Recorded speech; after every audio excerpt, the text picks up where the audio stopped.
Jadi Solo ini PDM Majelis Pendayagunaan Wakaf Solo ini menerima wakaf dari manapun. Dari manapun. Ada orang dari misalkan dari luar kota, misalkan dari Wonogiri, kemudian dari Klaten, kemudian dari Delanggu, dari Pedan dan sebagainya, itu kita menerima. Bahkan terakhir, Mas, kemarin ada Piyayi Solo yang datang kemari ingin mewakafkan tanahnya. Satu luasnya 8.790, yang satu lagi 820. Itu berada di mana, Pak? Di Gorontalo. Itu juga kita layani. Assalamualaikum warahmatullahi wabarakatuh. Para pemirsa Berkota TA TV, saat ini saya berada di kantor Majelis Pendayagunaan Wakaf Surakarta. Saya ingin ketemu dengan ketua majelisnya. Beliau ini teman lama ya. Waktu masih jadi kepala sekolah dulu. Tapi sekarang setelah purna, sekarang membaktikan dirinya tetap di Perserikatan Muhammadiyah dan ditunjuk menjadi ketua majelis ya, Majelis Pendayagunaan Wakaf. Nah, saya ingin mengajak saudara-saudara para pemirsa Berkota TV semuanya untuk mengenal dekat tentang apa ini peran dari tugas dan peran dari Majelis Pendayagunaan Wakaf ini. Nah, kita akan bertemu dengan beliau Bapak Sudarno SPD, ya. MPD-nya? Udah. Oh ya, SPD. SPD saja. Ya, kita berbincang santai saja nanti dengan Pak Darno yang kantornya ini berada di Jalan Abdul Muiz. Jalan Abdul Muiz. Nomor 52. Kampungnya apa ini? Kampung Kepatian Kulon ya.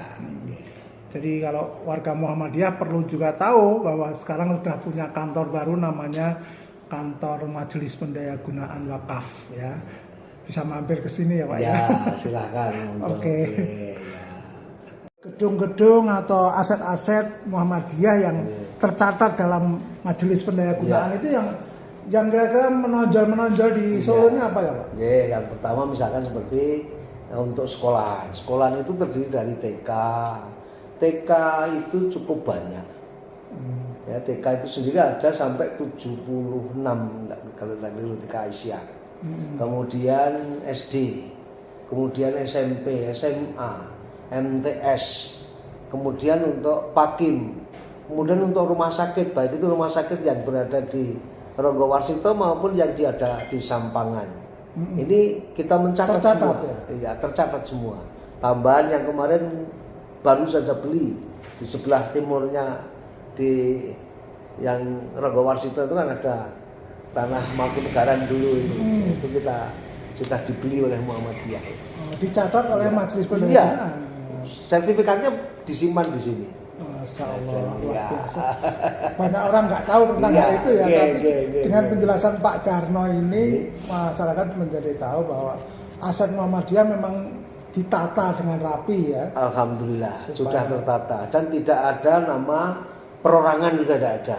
Jadi sertifikat Muhammadiyah itu, wakaf Muhammadiyah itu hanya satu nama. Namanya adalah hak milik Perserikatan Muhammadiyah yang berkedudukan di Yogyakarta. Untuk apa? Untuk apa? Untuk apa? Satu nama, tidak nama orang, tidak namanya Pak Darno, tidak namanya Pak Lasung, tidak ada Pak Joko, enggak. Semuanya bernama Perserikatan Muhammadiyah. Nih, bagusnya di Muhammadiyah itu. Kemudian setelah kita menerima ikrar itu yang wakifnya minta untuk apa? Untuk masjid, misalkan.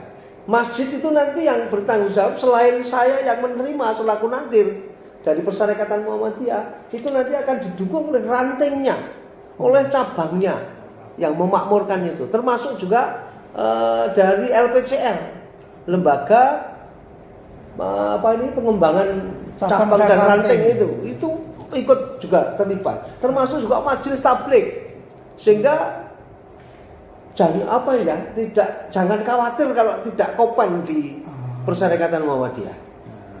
gitu. Kalau yang misalkan diminta untuk jadi TK biasanya yang ngurusi adalah Aisyah. Kemudian kalau jadi sekolah dasar yang ngurusi adalah majelis pendidikan. Ada sendiri yang ngurusi SD, yang ada ngurusi SMP, SMA, dan sebagainya sudah ada sendiri-sendiri. Ada yang ngurusi apa, sudah siap semua. Dan menurut muktamar terakhir yang di Solo itu, sekarang kan namanya menjadi tadinya majelis keharta bendaan dan wakaf dan ZIS dulu namanya. Sekarang sudah dirubah menjadi majelis pendaya gunaan wakaf. Ini tanah-tanah wakaf itu betul-betul didaya gunakan. Seperti sini misalnya, sini tadi selain kantor wakaf untuk rumah Quran lansia. Kemudian di Kampung Sewu ada tanah yang dipakai untuk pengembangan ekonomi, dijadikan kos oleh rantingnya. Jadi untuk menghidupi ranting sekarang harus harus bisa menghidupi kegiatan organisasi itu. Demikian juga di ranting Kauman.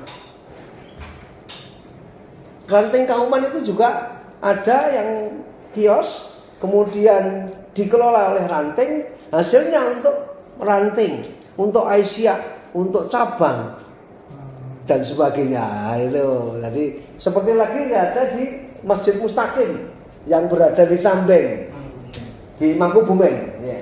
Mangkubumen itu menjadi yang sebelah kanan ini ada 3 kios. 3 kios itu ada hasilnya sendiri-sendiri itu. Ada 7 juta. Nah itu untuk SD, untuk masjidnya 1 juta, untuk rantingnya 1 juta. Jadi untuk menopang kegiatan itu tidak lagi tergantung kepada pengurus-pengurus saja, sekarang didayakan, dibudidayakan, didaya gunakan apa yang kita miliki ini. Baik, terima kasih. Jadi masyarakat warga Muhammadiyah bisa jelas tentang keberadaan Majelis Pendayagunaan Wakaf yang sekarang punya kantor baru di Kepatihan Kulon. Ya, mudah-mudahan ini bermanfaat. Amin. Dan perbincangan kita juga bermanfaat, Pak Karno. Mudah-mudahan bisa menambah pengetahuan gitu bagi semuanya saja yang ingin tahu tentang perwakafan. Demikian, terima kasih. Wassalamualaikum warahmatullahi wabarakatuh.